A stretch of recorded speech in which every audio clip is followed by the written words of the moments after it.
Now, good day, ladies and gentlemen. So today we are going to talk about the stochastic integral, right?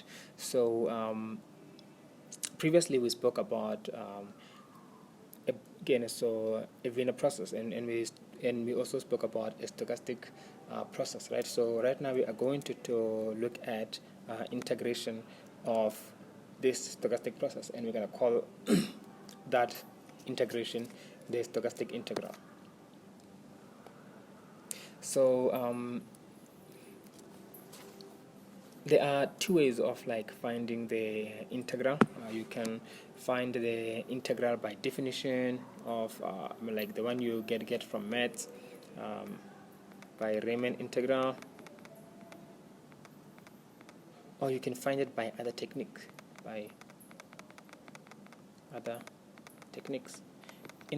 So here we are going to actually look at the Riemann integral. We will learn about the techniques in other videos, right?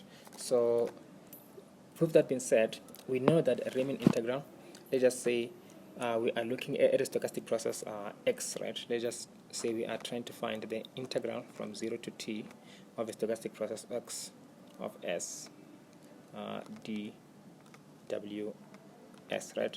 Let's say this is the integral we are trying to look at, the integral of a process x. So x is x is a stochastic process, right? We are trying to find its integral. So we know that from from definition of Riemann sum integral, you can just say this is going to be equals to the sum of. You can just say that.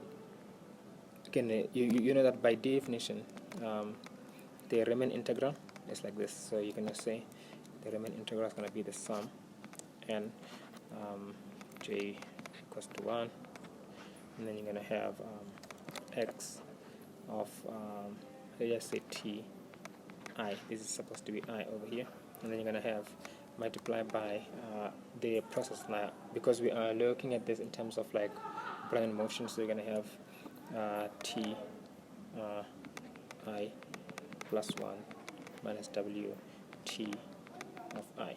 So this is by definition. But remember that x is a stochastic process, meaning that you cannot be precisely sure where it is going to land, and therefore if this, let's just call it xn. If xn is going to be the integral or the Riemann integral of this of our stochastic integral, then it needs to converge to the integral. So does it converge? There are different kind of convergence that we learn in statistics. The first one is the convergence in distribution. So let's say xn converge in distribution to x of t, right? So if that's the case, I guess you can argue that, okay, well, xn it is therefore a stochastic integral of xt. I mean, like, it is the Riemann integral of xt. Or if it converges in probability, right? So to say that something converges in probability is like this, and I believe that convergence in probability is much more powerful.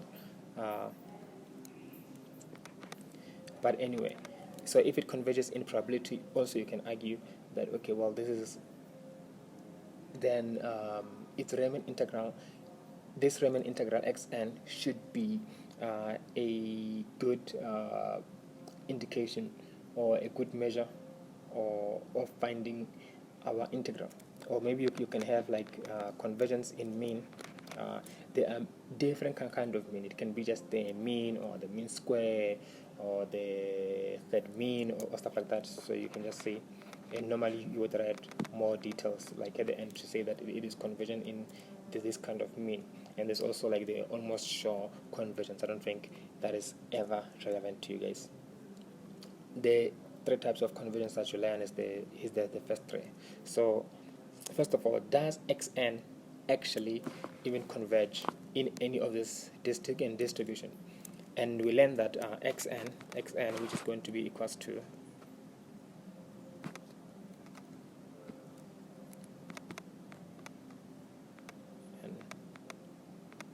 from 1, you're going to have x of t of I. Again, remember that this is influenced by the Wiener process or by the standard Brennan motion, and then you're going to have t I plus 1, then you're going to have minus w t I. So does this converge in any of these things? So it turns out it converges in mean square. To say that something converges in mean square, it simply means that the expectation, or let's say the limit as n goes to infinity of xn minus x, in our case is xt, is going to be equals to 0, and therefore we found that this condition is met, and therefore we can argue that this is a good measure of finding our integral. So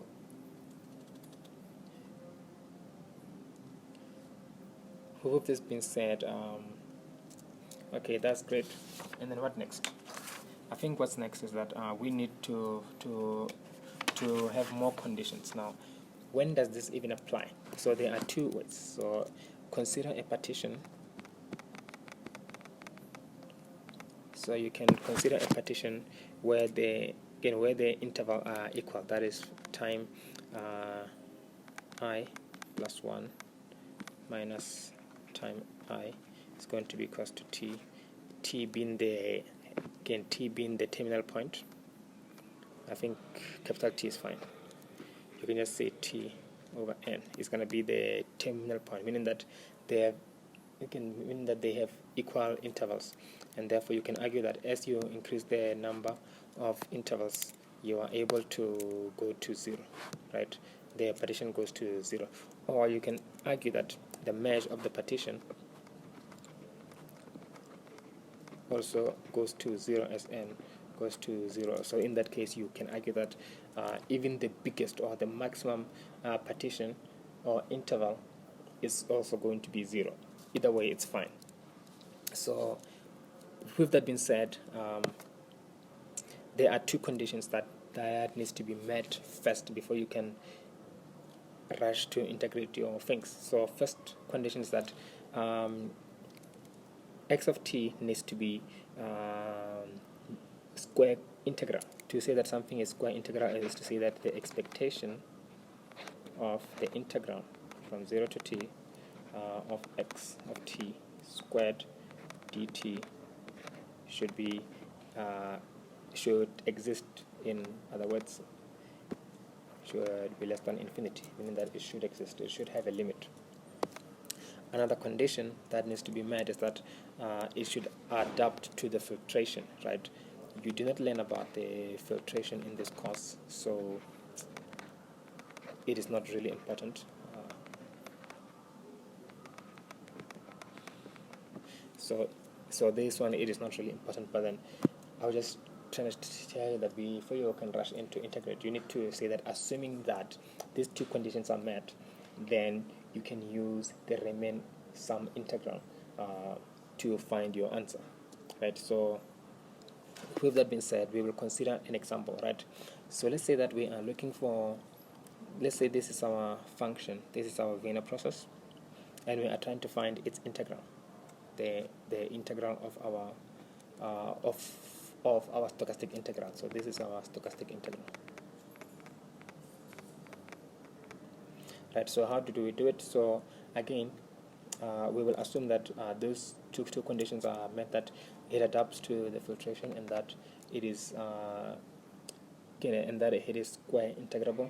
So if these two conditions are met, then you can argue that xn converges to xt mean square. So xn is going to be found in this way, right?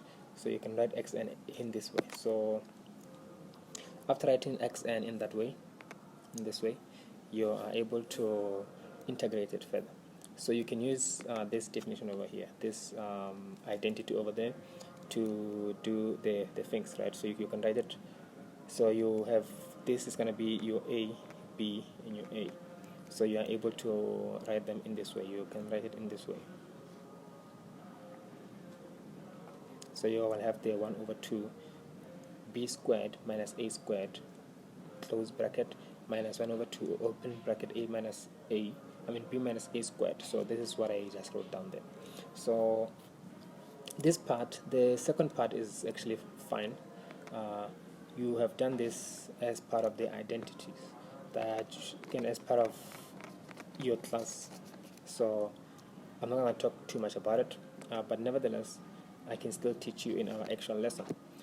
But this part, when you expand the sum, you can find that you will end up with this. You will end up here. This is what you will end up with. And this part is just going to be the t. So basically that thing just converges to t in mean square. So this converges in mean square.